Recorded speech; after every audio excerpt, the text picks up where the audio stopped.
Back, and leaders of Safina Party in the coast have strongly opposed the proposed Election Law Amendment Bill 2024, which seeks to remove the legal requirements compelling the Independent Electoral and Boundaries Commission (IEBC) to transmit election results live from polling stations.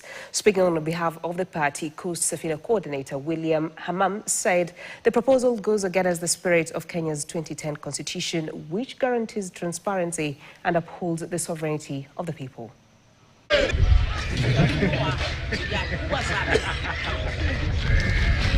Tunawashukuru sana. Mswada wa marekebisho ya sheria ya uchaguzi wa mwaka 2024 unaopendekeza kuondoa sharti la tume huru ya uchaguzi na mipaka IEBC kutangaza moja kwa moja matokeo kutoka vituo vya kupigia kura.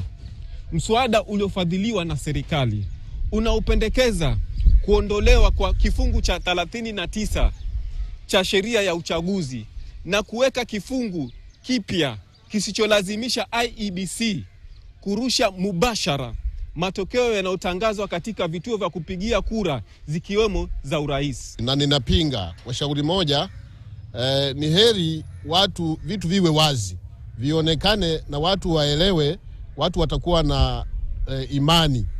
Lakini vitu vikifunikwa watu wasione na wasielewe, hatutaelewa. Hii itakuwa ni kama kuiba. Siku zote ikiwa kuna amendment yoyote kwenye katiba, lazima mwananchi anashirikishwa.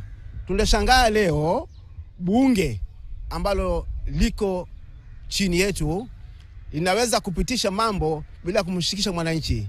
Ilivyo ndivyo amendment, bunge halina uwezo ya kuweza kuondosha kifungu chochote cha katiba ya Kenya, kwa sababu katiba ni haki ya mwananchi.